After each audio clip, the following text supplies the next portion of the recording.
Hello, everyone. This is Adam Meister, the Bitcoin Meister, the Disrupt Meister. Welcome to This Week in Bitcoin. Today is May the 8th, 2020. Strong hand, long-term thinking. Bitcoin is the next Bitcoin. One Bitcoin equals one Bitcoin. Having hype. Personal responsibility is the new counterculture. 5-digit realm. We're one day closer to an all-time high. All right, guys. We got a new one here. Surfer Jim is in the house. He's making his debut on the show. Vlad is back, of course. Brady is back. They're all linked to below. And first thing we're going to bring up is the halving. Because that's coming up on Monday night, right? Is it Monday night it's coming up? It's coming up really soon. And I've been talking about the 2020 halving since 2016. So, Brady, are you pumped for this thing? Oh, man, I'm so pumped. This is once every 4 years. This is my first halving. I came in, I guess, probably 6-7 months after the previous halving. So much has happened in this third epic. Just super hyped for the fourth, man. It's going to be Bitcoin is on the stage. The spotlight's about to shine brighter than ever on it. And, Act 4 is about to begin. Okay. So, you're down with Swan, and we'll talk about Swan later. So, about people trying to buy Bitcoin.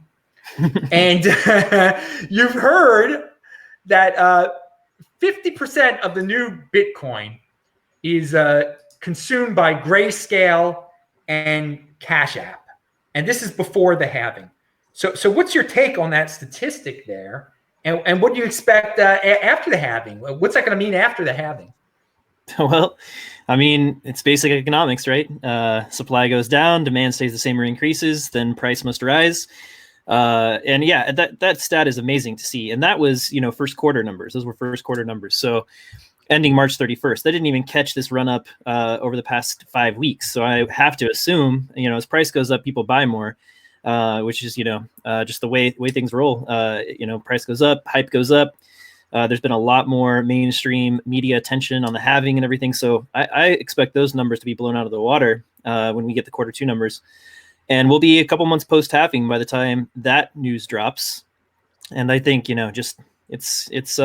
it's going to get very exciting over the next couple of years. And, I think it might happen a little bit faster than it did in the previous cycle. I don't think we're going to have to wait 9 months post halving to break all-time high. Oh, wow. There you got a prediction there, people. Pound that like button. I don't make all I know is that we're one day closer to that all-time high. I don't know what's good. Why do you think it's going to be faster this time? Because of that we just had this condensed down period. I mean, people were saying on February March the 13th or March the 12th that we were never going to recover, and it's already $10,000. It's already back to pre-February numbers. So, is that part of your reason there? Yeah, I mean, it's just the community or the infrastructure is far more developed. A lot more attention on it. I mean, in 2016, early 2017, when the previous all-time high was broken over just over $1,000. It was still relatively obscure. The reason everyone knows the word Bitcoin now around the whole world is because of what happened, the craziness happened in 2017. So that's still there to build on. And we're already seeing the media attention pick up. CNBC's talking about it every day again. And, like Paul Tudor Jones and Raoul Powell, these guys talking about Bitcoin. Put those Raoul. There's some guys that love him. Some Raoul, man. Woo. All right. Let's go to Jim. It's time for your debut, man. What's up? What's your take on what we were just talking about there? This whole Bitcoin thing is freaking out my whole life, really. It just blows my mind what was invented. I studied it really, really deep. I'm the kind of person that if I can't understand how it works, I can't promote it. I just have to know how it works. And I studied deeply how the protocol works and how the ecosystem is being built out. I constantly study this stuff. I go to Socratic seminars in New York City now. I got all these new Bitcoin friends. My entire life, I can't even believe what's happening. My entire life is just on a completely different path now because of Bitcoin. But it's just a fascinating thing that's happening. The economics behind the halving is incredible. Everything Brady said about the effects in society and the economics of how it should play out. It's just fascinating. The whole thing is absolutely fascinating. And I cannot get people to pay attention around me. I live in a really condensed area, lots of people, and they're all just busy with their lives. This Bitcoin thing is just like an afterthought for almost everybody I meet. And it boggles my mind how the knowledge of what it is and how it works can't get through most people's heads. And I don't know. I'm just freaking out over the whole thing. Well, you make a good point. There are going to be a lot of people that regret. When I do this show in 2024 and I have some guests on, they're going to be like, yeah, I just missed that halving. And there'll be others that'll still have no clue what it is. What you've done, I met you in person. You've tried to simplify it for people. You made a freaking little card that just told everybody, this is the card guy, everybody. He just made a card. It's got everybody's links on it. That's the front. Yeah, so I'm Surfer Jim on Twitter, so I picked a picture of me surfing. I figured that'd be appropriate. And then on the back, it's just a lot of resources, different people on Twitter, books, podcasts, all this stuff. It was really hard to explain to people where to go to get truth and people that knew what they were talking about. And I was just so frustrated trying to think of website addresses and whatnot. And I give out my business card for my current business. I'm a contractor. I thought, oh, this is easy. So I just made up this card, and it's been a hit. Actually, I've given away hundreds. Might be close to thousands by now. I wouldn't mind being that person. I might never know the numbers, but I wouldn't mind being somebody who got like a lot of people into Bitcoin, a ton of people into Bitcoin. And I don't care. They don't need to ever thank me or anything. It's one of these things where I feel so compelled to tell people because I fully believe in what Bitcoin represents in terms of a worldwide money that no one directly controls, how that relates to personal freedom, financial sovereignty. Those things, people don't recognize how important those things actually are to their lives and how little of those things they might have in certain areas. A lot of people think they're free and whatnot. A lot of people are being woken up by this whole pandemic thing and finding out they're not as free as they used to think they were. And once they realize that their money isn't as free either, a lot more people are going to start paying attention to this. And I feel so bad for these people who don't know what they're missing. It's like they don't know what they don't know. None of us did. And so, it's just amazing, the whole thing. So, I made it easy. I want people to get the information and wake up here, Well, welcome to your first halving. Many more to all. All right. So in the chat, Rocky Palumbo says the halving should be Monday between 3 p.m. and 5 p.m. Los Angeles time. Okay, good. I'll be on at some time later. Now, that'll be really like late at night where Vlad is, I think. So, Vlad, how you doing? It's good to see you here. We've talked about we mentioned Cash App and we mentioned Grayscale. These are both American-based companies that are getting a lot of Bitcoin, and it's not just them. I've tried to put the word out there, and this is my theory, and maybe you can confirm it or not. That it really seems like the American that Bitcoin is centered in America in terms of company, in terms of marketing, in terms of programmers, in terms of a lot of stuff. What's your take from outside of America? I mean, I have to disagree with you from many points of view. If you think of the Bitcoin Core maintainer, he's not American. Ooh, true. And there are a lot of developers who maintain the Bitcoin Core project who are in Switzerland, and I'm not going to name them. It's their business. So yeah, I don't think that Bitcoin is such an American project anymore. And if you follow to see the events in here, I mean, we have Bitstamp, which is a European exchange. We have eToro. I think that one is from Israel, but it's still somewhat European because it spread in Europe before it got to America. We also have local exchanges. And unlike your exchanges, ours don't all do KYC. So there's that. I like this counterpoint, baby. Yeah, the tech heads are all over the place. But I mean, the trading, the wild Bitcoin gamblers and altcoin gamblers, the impulsiveness. There seems to be a lot of the money side of things seems to be flowing through the United States. I mean, that statistic was pretty overwhelming that half the new Bitcoin is being gobbled up by those two entities. But your points are very valid. I want to, since I got you talking, and Brady's going to talk about the American aspect of it in a second. But Vlad, I want to hear your take on the halving, if you had anything to add to what the other guys had to say.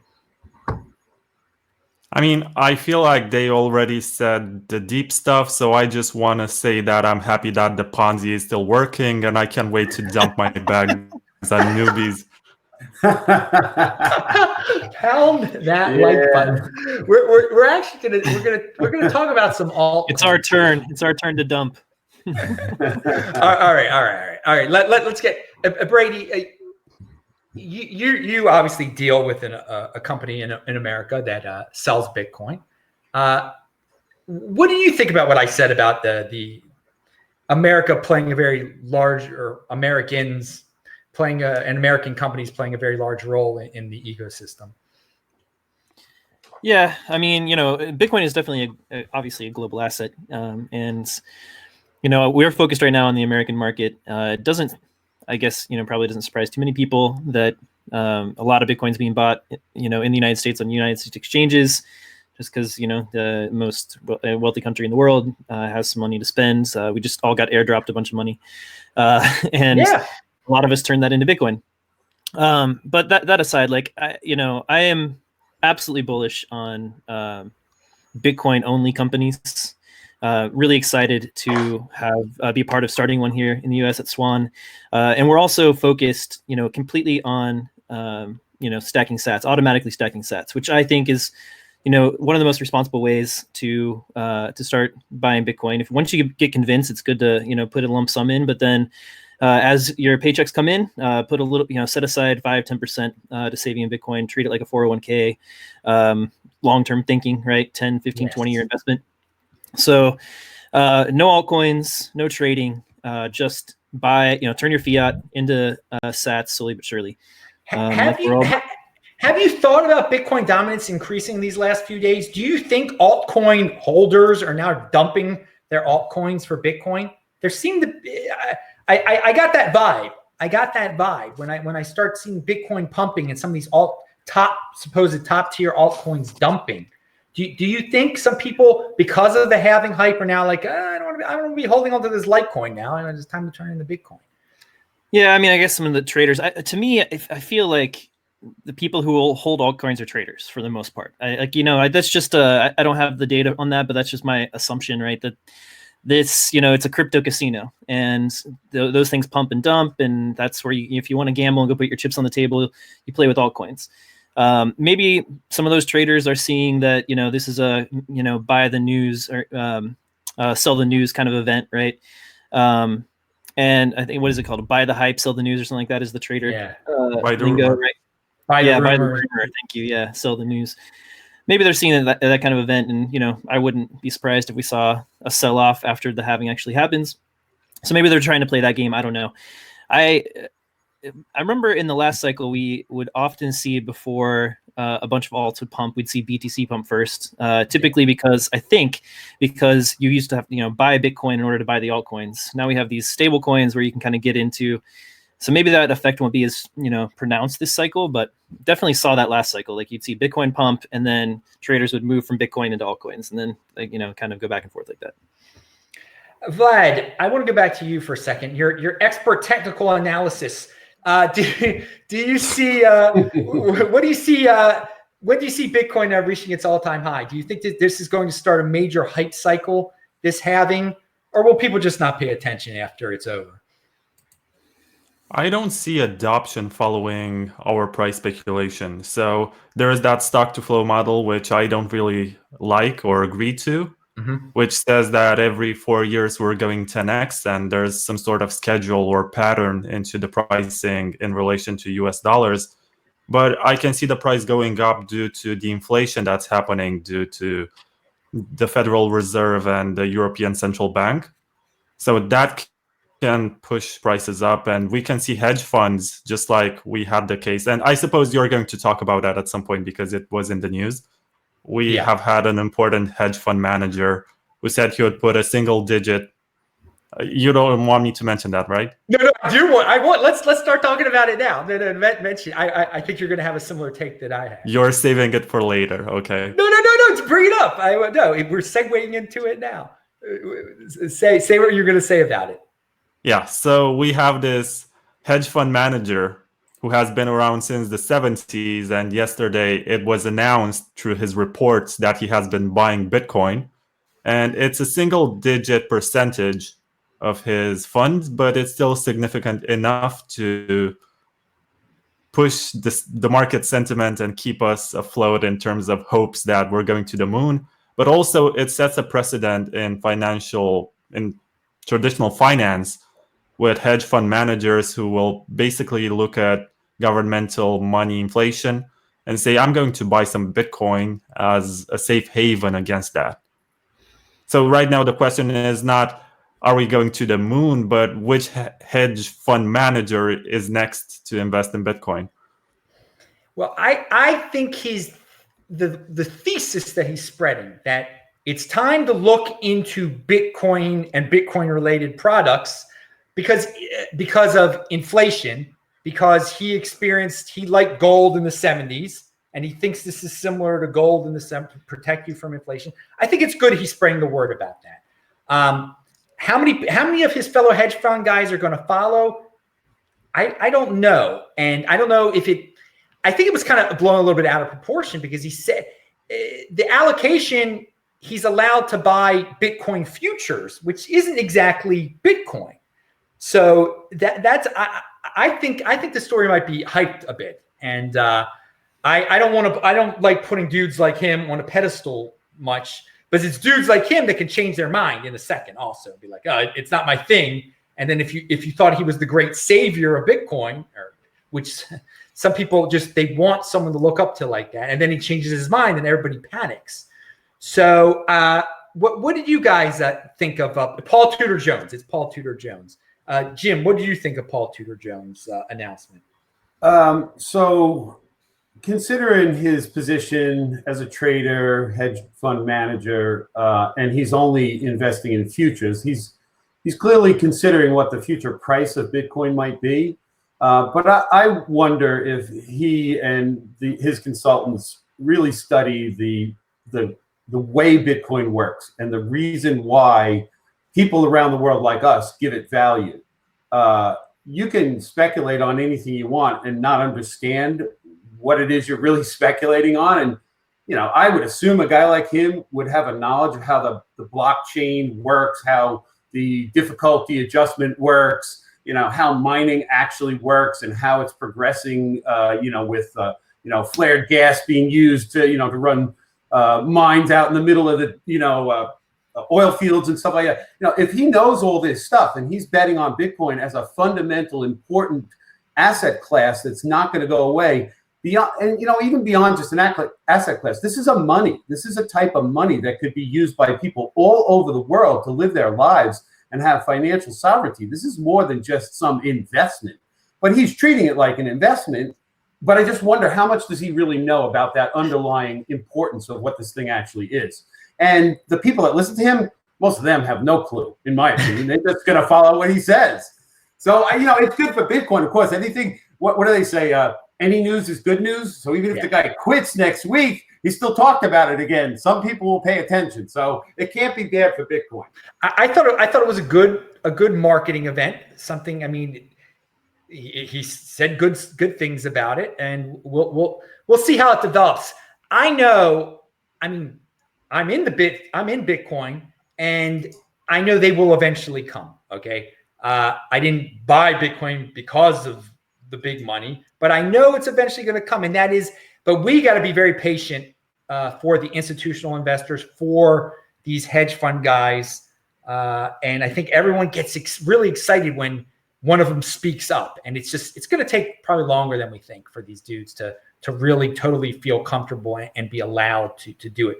By the way, Vlad brought up stock to flow, and Jim, you say you've studied a lot of different. What do you think about stock to flow? So I have studied it as close as I can. The information that's put out there about it. I listened to the different interviews. Plan B was just on another podcast recently, and it was very interesting. It's again, no one knows the future, so this is just taking some data from the past and extrapolating it out and making a prediction about what may or may not happen. It has interesting parameters and correlations. He just did this S2FX, where he correlated against other assets like gold. And it has interesting, it plots out interestingly on a graph, let's say. Whether that's going to play out like Vlad said, there's no way you're going to know any of that stuff. But it's very interesting to me because it's done at I want to say like a mathematical level without emotion, I think. Like my best understanding is that, you're using formulas which are going to just, as I understand, he went back and took the stock to flow prediction before Bitcoin ever started. Like took data and said, in 2008, if you were to take this thing and stick it out there in the world, what might happen to the price? And if you start the analysis from back then with no future data involved, you get what we have, which is the most astonishing thing about it. And that right there is really kind of amazing. And so if you can make that kind of prediction in 2008 and in 2020, you get what the model was going to produce, a lot of people want to believe it's just going to keep doing that. So it's weird, but it's also extremely interesting because of that. All right. Yeah. There better not be any emotion in that model. I'll tell you that. Yeah, exactly. It better be pure mathematics. Now, Brady, what's your take on stock to flow and on Paul Tudor Jones? Okay. I'll start with stock to flow.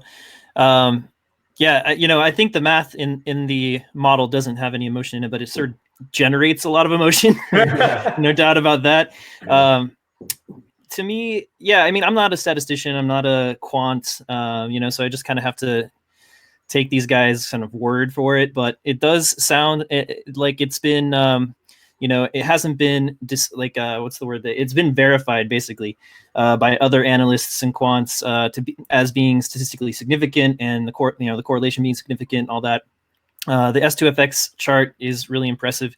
I guess just intuitively, like from an Austrian economics point of view, from what I understand about money now, which it's much simpler than Keynesian economics makes it out to be, is that stock to flow really does drive good money. Like it's kind of a great definition of good money over time. So if we just look at through history, 5,000 years of gold, the reason we keep coming back to gold is because it's, got one of the lowest stock to flow ratios of any monetary good. Obviously it's durable and, all of that stuff too, all the other properties of money, but, it has to one of the factors, one of the aspects of it is that it has a really great low stock to flow ratio, right? High stock, low flow. So it makes sense to me as something's monetizing and trying basically to compete with gold as the best sound money on the planet. It would make sense that as stock to flow of Bitcoin gets closer and closer to gold's, that it's sort of like going through gold's 5,000 year history, or 4,000 year history up to 1,000 years ago in like 10 years. And who knows, like maybe Satoshi gamed that out. The guy whoever they were brilliant and seemed to foresee a lot. So I think this 4-year cycle that we're about to have another halving now is really interesting. It's cutting the stock to flow, the issuance rate in half every 4 years, creates this supply shock, and then this sort of demand, cycle that comes after it. So having every 2 years or every 4 years, and then you kind of wait 2 years in the middle, and then every 4 years you sort of have a peak in the price. All of that cycle is really important to the way Bitcoin is developed in terms of just attention, investment into the space. Those blow off tops really create a lot of money for people who understand these cycles and want to create companies and build companies. So, you can kind of the cycles kind of fund development during the bear market, right? So, it's interesting, and it makes sense to me just from an intuitive understanding of the way money works. All right, and Paul Tudor Jones. Yeah, I think you're right that he's going to be buying Bitcoin futures, so he's not actually holding the underlying asset. I think that's the way that traders are going to start. They trust those institutions. They trust the CME, et cetera, et cetera. They've been working with them for years. It makes sense that they would work through that. I think it's great for attention. Like Bitcoin price has been supported by speculation for a long time. I think that's going to continue for a while. The thing that I really loved about his letter was that he very much legitimized, like explicitly, Bitcoin's value and status as a long-term store of value. I mean, it was right there, word for word in the letter. We talked about that monetization process. I think we're squarely in the middle of the store of value phase of the monetization process. And watching somebody who's very well respected as a trader say it very clearly and spell it out for everyone who listens to him to hear is, I think, a great thing for Bitcoin. Good point there. All right, so we're gonna get back to Vlad here. Now, Vlad, he's got his podcast, baby, and he does it his way on his podcast, and he's linked to below, so check it out. Now, something that you talked about, I like to keep things positive, but I like people to be careful too, and look to the future and see possible threats that Bitcoin might face in the future. You talked about this, Vlad. What are some possible threats that Bitcoin might face in the future that you discussed? Well, it's not about what I discussed. And if you want to find out what I discussed, then you can just listen to the podcast. Now I'm going to summarize just in a few ideas. But I think a big threat model is that we just stop using it, or we no longer find usefulness in it, because at the end of the day, it's a network. So it's only sustained by our efforts and our contributions to it. And that's one of the problems that I have with stock to flow and this idea of using statistics to explain history and phenomena, because it undermines the contributions of people who have been there, of businesses that have opened, of businesses that have failed, because that drop from 1K that happened in 2015, I think, was due to Mt. Gox collapsing. And all the adoption that we had in 2017 was due to other phenomena and new money pouring into the space for other reasons. So I don't think it's fair to look at it in terms of every 4 years it goes 10x. You look at history, it happened for various reasons. It was a series of coincidences. And if these coincidences keep on happening, then more power to us. I'm happy that Plan B was right, but we should just highlight what people are actually doing. And I feel like, Swan Bitcoin has launched. You are selling Bitcoins to people who want to DCA and they want to put like 5% of their income into Bitcoin. That's useful. That's the kind of service that helps and drives up adoption. That's something that we need. And the question was about threat models for Bitcoin. I mean, nation states at this point can do very little. And if they ban it to some extent, or they balkanize the internet, and balkanize means that they establish national intranets that only work for the people from within a territory and they cannot interact with their neighbors across the border, that can happen. But now we have satellites. We have the Blockstream satellite, which has been upgraded and can cover the entire planet to synchronize a full node. And we can also communicate with our nodes using simple dish antennas. I mean, those are breakthroughs that make sure that this experiment that we are still undergoing, which is still in version 0.19, keeps on going and reaches success eventually. I mean, these are my takes, that our threat model should be against ourselves and against those who rule us and might protect or claim to protect ourselves from whatever disaster we're causing to the economy with this crazy digital money. And as long as we carry on with what we are doing and we keep it decentralized, I think it's going to succeed. I like how you talk about adoption there and point to Swan as an example. Basically getting small amounts of Bitcoin in the hands of everyday people. Do you see that increasing? I mean, you seem to be a little bit down on what you called adoption before, but that's a pretty big, big positive there in terms of adoption. I mean, I don't know how many people are actually buying, but it's useful to have more services that allow you to do it. And it's useful to have services that have lower fees than Coinbase and that don't work with Chainalysis by default. I mean, that's a feature. That's something great that we need more of. And also Swan Bitcoin. I mean, I'm not employed. I'm not paid by them. I have no idea why I promote their service, but at least they also provide some sort of education. I looked on their website and they have articles which explain how it works and how they should, manage their own coins and what are the fundamentals of Bitcoin. So they are taking this approach where they look to newbies who want to get into Bitcoin and they teach them everything they need to know. So that's something that's useful and beneficial to the space. All right. Now, outside the United States, do you have a favorite place to buy Bitcoin? Something that's similar to Swan? Any recommendations? Oh, I prefer HODL and BISC because they are peer-to-peer and yeah, they're direct. You don't have to, the bank will never know what you're doing. And that's an essential process because I happen to know personally people who had their bank accounts shut down for the reason that the bank said, we don't want to deal with the volatility and risks of cryptocurrencies. Yeah, that is, well, you mentioned BISC, and I don't think an American could get, Americans can use BISC to get rid of altcoins to get Bitcoin. And I've done that, and it was a good experience. It was a good experience, but I don't think we can wire money there. I don't think Americans can wire. That seemed, I didn't look into it at all, but it looked kind of complex. I think it's easier for outside of America to do that.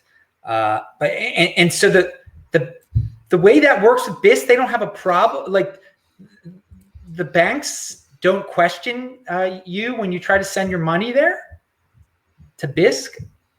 You don't send it to BISC, so BISC collects nothing. That's right. You don't. You send it. You just send it to the person from whom you're buying your Bitcoin. That's right. It doesn't. So they only see that you're transacting with a person. The only risk to which you're exposing yourself is that the person might be some kind of shady character, and you're going to have the secret services scouting you to see what you're up to.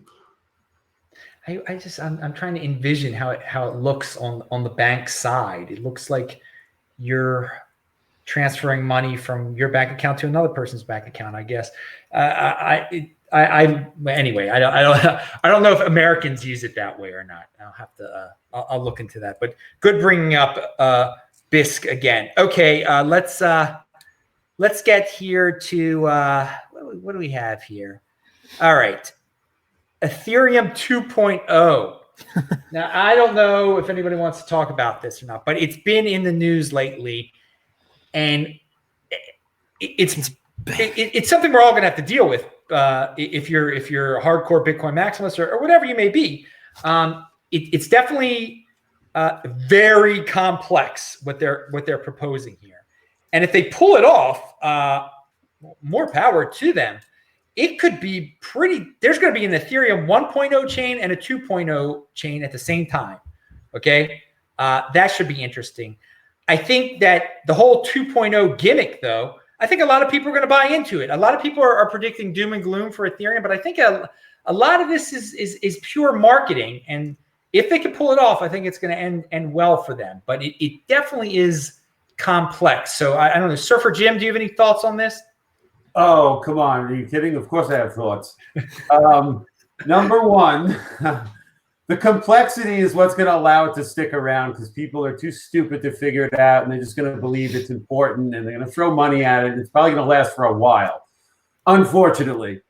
But here's the bottom line reality. There's only one reason to build a blockchain. It is to produce digital files that are produced as a result of work to secure the network. That entire network with that blockchain and the people securing it must be completely decentralized with no CEO, no address, no ability to shut down. It needs adoption over time, and it's great that the inventor would disappear But we only have one of those, and we only ever will have one of those. You can only invent digital scarcity once. It's been done, and that's it. It's over. The rest of them are going to zero eventually. That's it. That's my take. You can only invent digital scarcity once. That's been, some people have been saying that. I like that line a lot. I like that you put it in there. So yeah, proof of, you're not down with the proof of stake. No. Brady, how about you? I don't know if I even want to talk about it, honestly. Like, yeah, I have no faith that anything meaningful will ever be rolled out. I think it's, they've been talking about it forever. Phase 0 is what's been talked about for months now. It's supposed to be launching. Who knows? The date keeps getting pushed back. I remember the ETH crowd, really giving Bitcoin a lot of trouble, that Lightning was vaporware. It's always 2 weeks away. It's always 1 year away, something like that. And it kept getting delayed and delayed and delayed. Well, that's been rolled out. It's been working on mainnet for a couple of years now. We've got, apps built on top of it. We've got layer 3 emerging on top of it. We have, all kinds of infrastructure being built. And the layered approach is obviously how we do it. It's how we scale. It's the way the internet scaled. So Ethereum, I think, is just, it's over complicating. I think there are some, people who just aren't satisfied with simplicity and like the way we know how to scale. And so they have fun. They're stimulated by creating super complex systems. And if you look at some of the, like the flow charts and stuff, these diagrams of the way ETH2 is supposed to work, it's insanity compared to this, simple, proven solution that was launched 11 years ago and, invented digital scarcity. And exactly like we learn from Austrian economics about, the truth of money, what money really is. It's a network effect as well. So there will be one money in the long run, right? The only way that we can sustain like multiple currencies now is national borders and enforcements in nation state levels. But we have truly one global currency at any given time. It's the global reserve currency. We've had several of those throughout history, or whatever.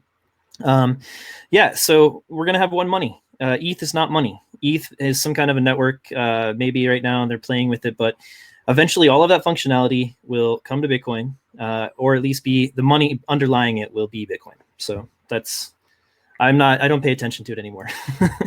All right. Complexity for the sake of complexity. Some people really like that. And I think Jim kind of alluded to that when he was talking. All right, Vlad, what's your take on ETH 2.0? So I think the Ethereum project has been nothing but educational for us, from the DAO hack, which made us realize how important it is to preserve immutability in spite of any loss of funds, and all the way to these faulty smart contracts, which made people lose millions of dollars, and all this DeFi, or I have no idea what they call it, but they lose money all the time, and they have incidents and they shut it down. And how are you supposed to shut down something that's decentralized? I don't know. It beats me. And there's this running joke that if you shut down AWS, which is Amazon Web Servers or Web Services or whatever, then you're going to shut down the entire Ethereum project, which is true because nobody runs an archival node. So if you and I, Adam, let's say that we have signed a smart contract in 2017 or something, and we don't run a full node, and we were supposed to rely that somebody else is going to store that contract into their node. But if they keep on pruning the node and sharding and doing all that crazy stuff, it might just fade. It might disappear in history. It might be wiped away. So we basically put our funds into that smart contract, and unless we have a node to store it and to validate it constantly, it's not going to be there anymore.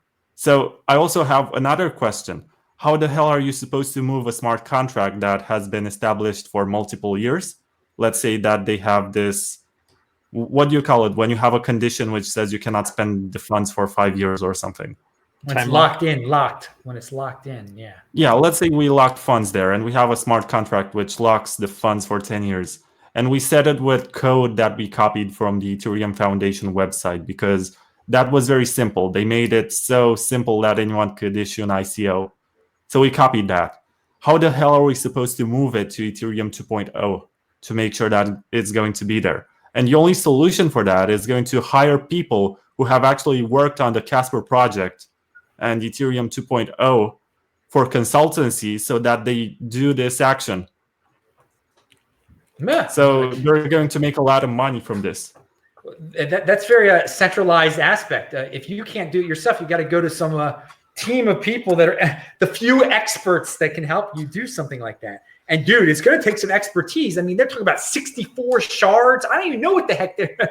It's unbelievable, the complexity of this situation. We'll see how it plays out.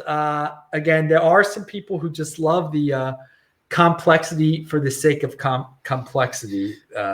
And I just want to say one quick thing. Yes, please. Great design is about simplicity. Simplicity is hard, right? Complexity is easy. And making a system as simple as possible and thus as reliable as possible, that's the hard part of design. So I'm not impressed by your super complex diagrams, They're fancy graphics. No fancy sets or graphics here on this. So pound that like button. All right, let's see. Okay, we talked about the institutional investors. We're not holding our breath, waiting for those dudes. Let's talk a little bit beyond Bitcoin real quick. I was glad to see the Bitcoin price didn't crash today. I thought it might. The unemployment numbers came out in the United States at 14.7%. Which I think some people might have been relieved at because it's really higher than that. Jim, do you have any thoughts on that? Maybe how it might relate to Bitcoin or just how it relates to the world we're living in today? The only thing that really comes to mind is how incredible this is that it was sort of orchestrated, I guess, for political established governments all over the world to not understand the unintended consequences of forcing perfectly healthy people to stay home and not work is mind-boggling. All you have to do is study a little bit of Austrian economics, and this stuff is super clear. You just can't do this to society. Pandemic or not, society should be allowed to operate to fix, the pandemic in the free market. If it was allowed to operate, people would have come up with solutions, and people would have self-isolated. Those that are but no, everybody's sheeple. They follow whatever the government tells them to do. It's amazing. And now you got all these people unemployed. It just blows my mind. This is an economic disaster that's so much is still yet to be seen. I'm waiting for the food shortages in America in 2020. I never thought this was even possible. And yet all these people out of work, the supply chains are screwed up, and I don't know. It's such a new territory to find the world economy, not just one country or anything, like the Great Depression, I guess, the world economy affected by something that could easily have been avoided. Like if we just kept living normal lives, none of this would be happening. It's unbelievable.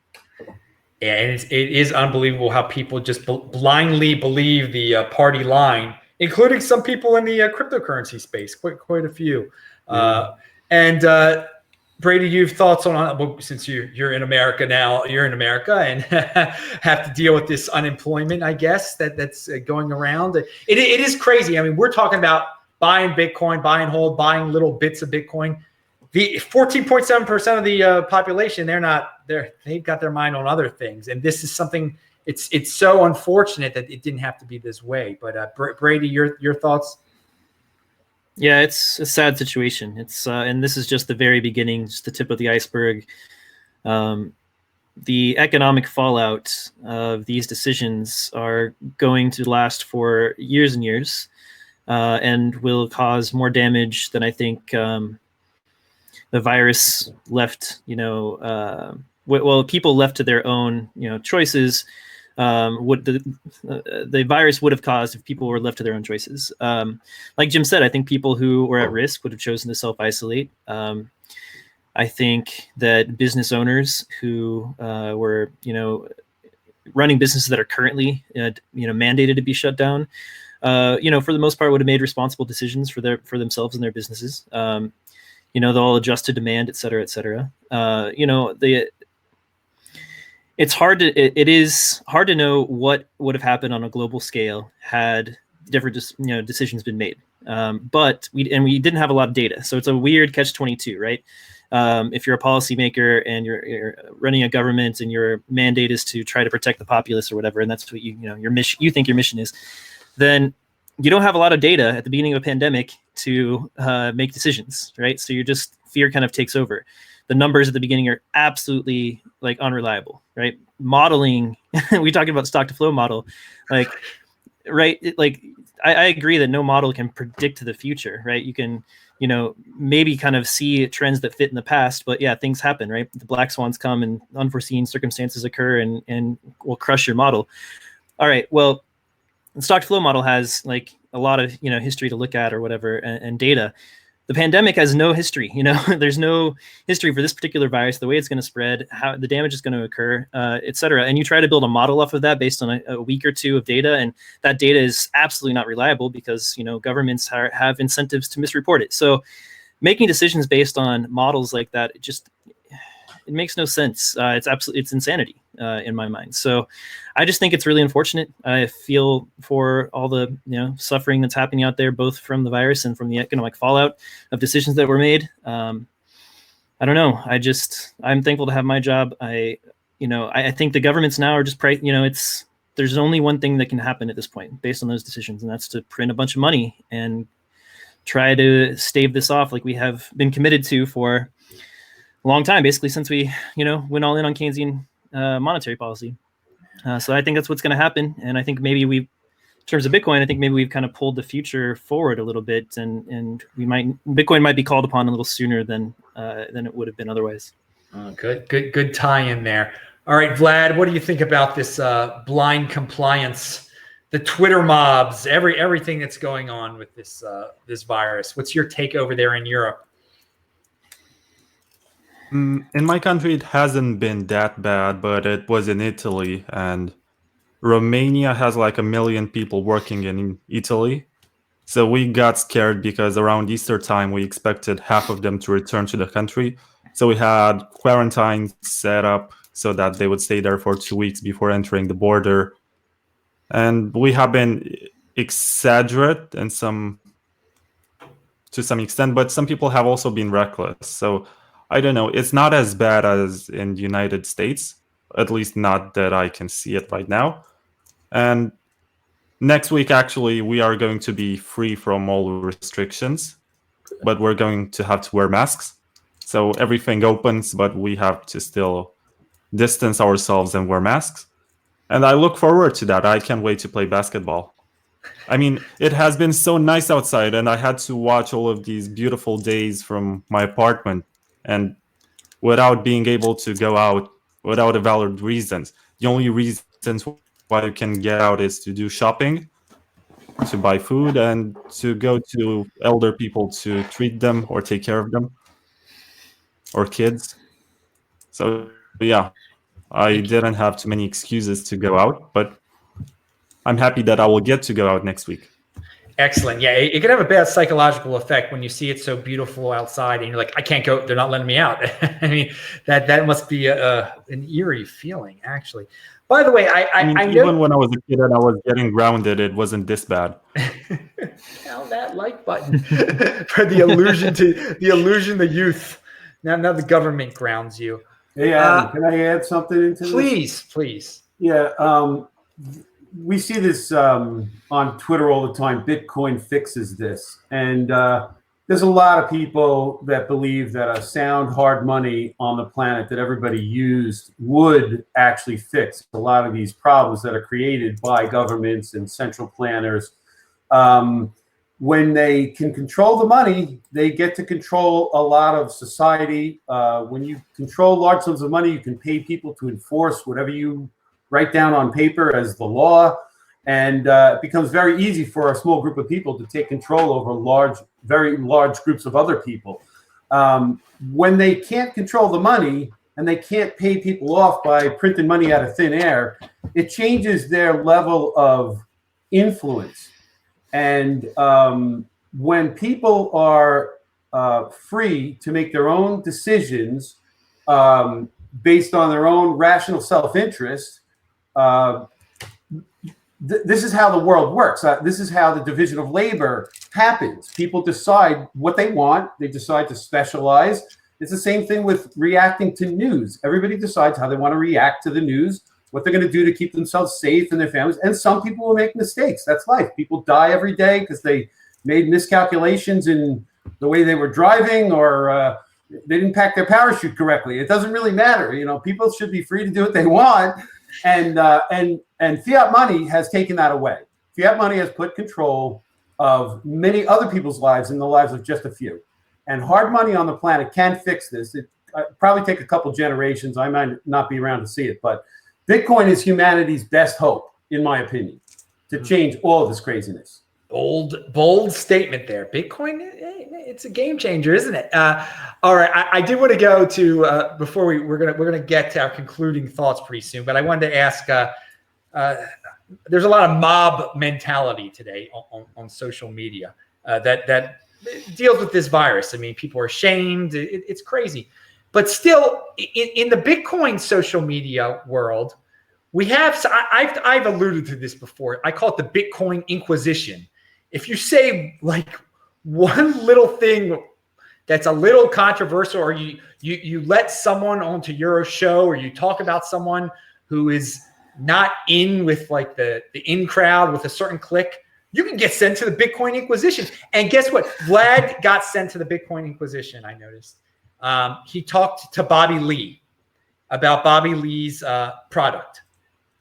So any insight on that, on Vlad getting sent to the Bitcoin Inquisition because people said you were a scammer because you talked about a wallet that's for newbies? I mean, it's not that bad, but there's a hardware wallet war going on, and their Ballet is not even a hardware wallet. It's a cold storage solution that's very basic, and you use a phone app to scan a QR code, but it looks nice. It's like a credit card that's made of stainless steel.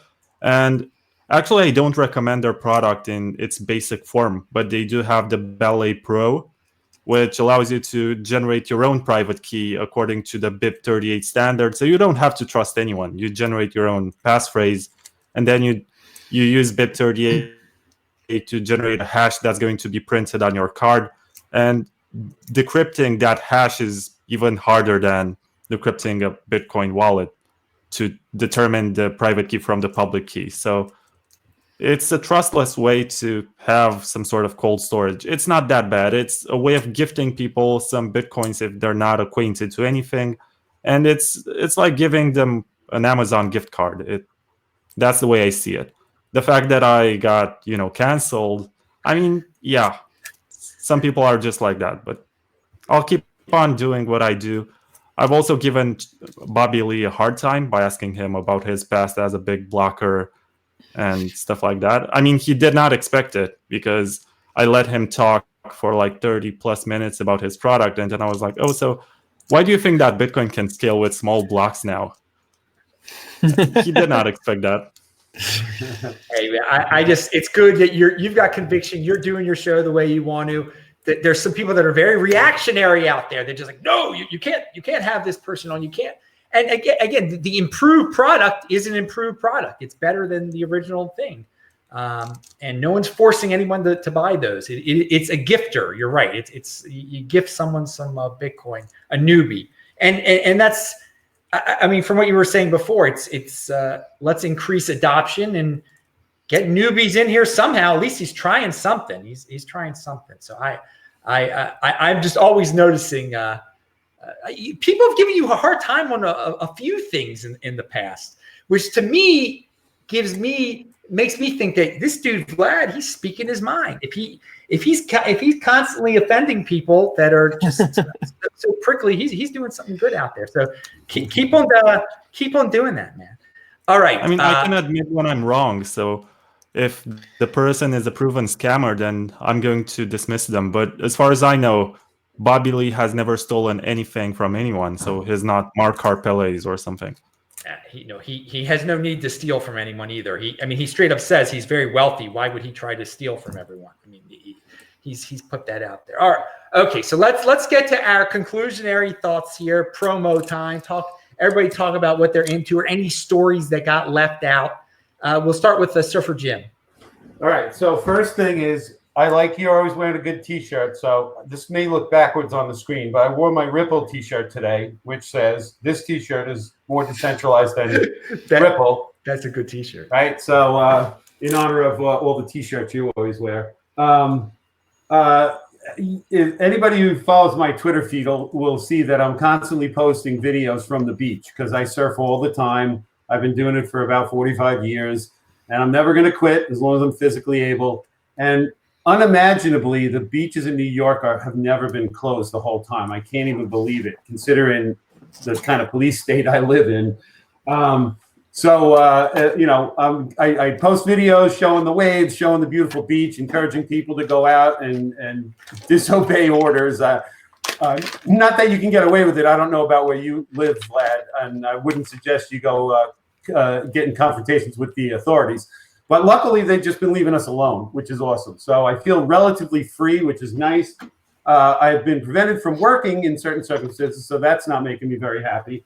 But a couple of things regarding the beach. I am trying to put together a beach barbecue for a bunch of Bitcoiners this summer. I got a lot of friends in New York City that don't surf that think it's really cool. So we're going to try and put that together. And I am a consultant on the Long Island Surf Park. A good friend of mine since high school is building a wave pool on Long Island. We've got site plan approval from the town where it's going to get built. We got the property already. We have a test tank where we've proven the concept of the mechanism that's going to make the waves, and we're hoping to be open by maybe next summer.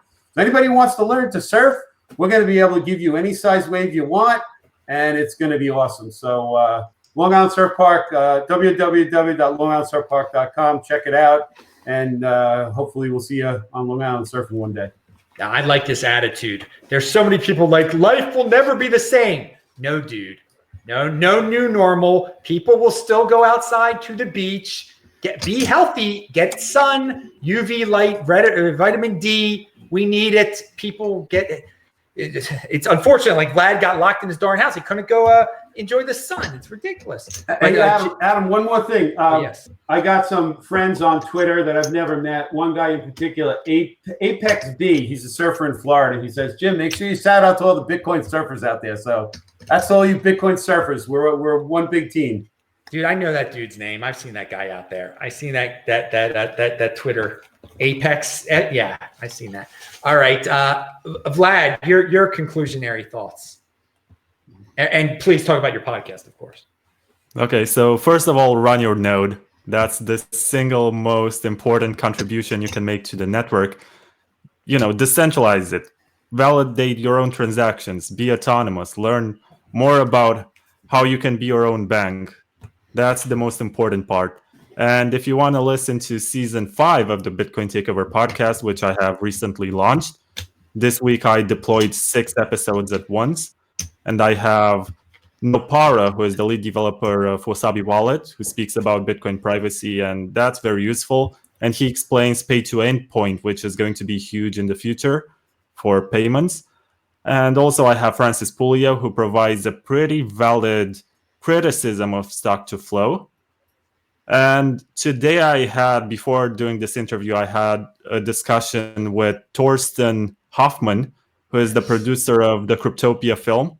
So he has released a new Bitcoin movie into the theaters worldwide, but due to the pandemic, he was not able to show it in many cinemas. So yesterday it was launched globally. You can watch the film for like $5. Just look Cryptopia. You search for Cryptopia film on Twitter. You're going to find that account and you'll be able to watch the film. I think it's pretty great. I think it explains the Bitcoin scaling wars pretty well.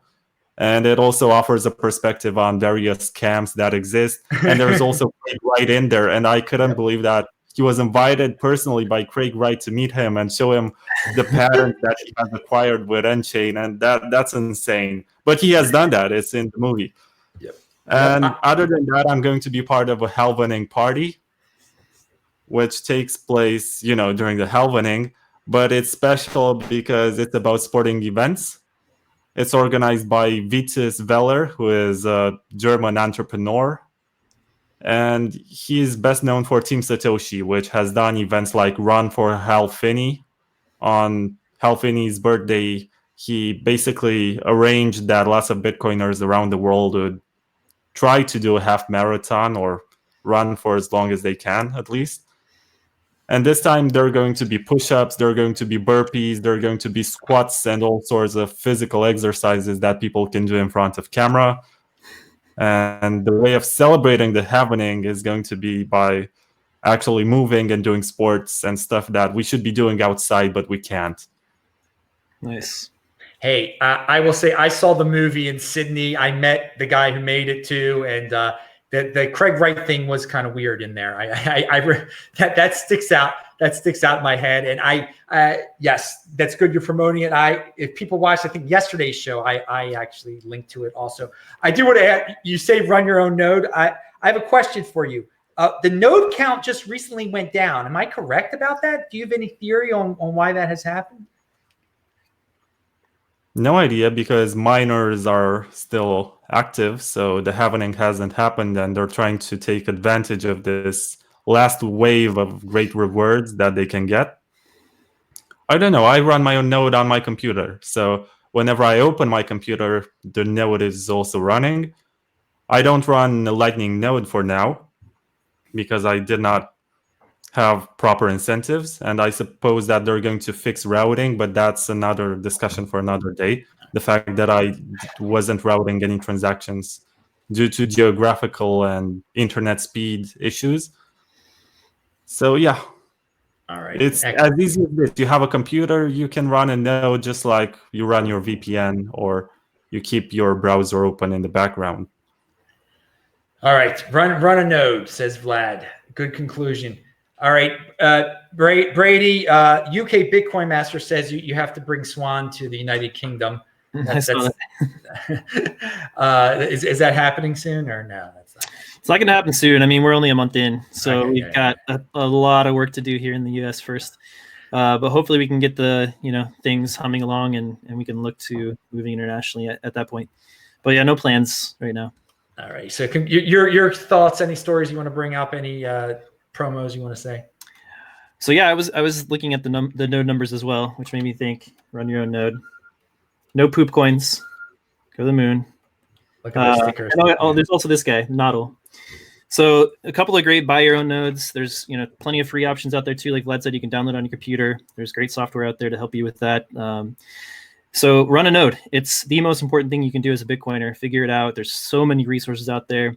DM me on Twitter. I'll help with whatever questions you have. Why do you think the node count went down recently? It did go down recently, didn't it? I don't know. Maybe it's just the end of the bear market. I mean, it definitely happened last time too, and then the number of nodes shot up during the bull run. So I don't know. It could just be the very end of the bear market is really all I can speculate. But yeah, we need to get that up. We need to get that number up for sure. Decentralization is the most important aspect of Bitcoin. So we've got to optimize that. So yeah, I have a podcast as well. Citizenbitcoin.world is the address. Citizen Bitcoin, been around for a couple of years now. And we started a podcast at Swan. It's called Swan Signal, swansignalpodcast.com. We actually had a debate between Pierre and Francis about stock to flow. So you can hear Francis talk more about that after you listen to Vlad's episode with him.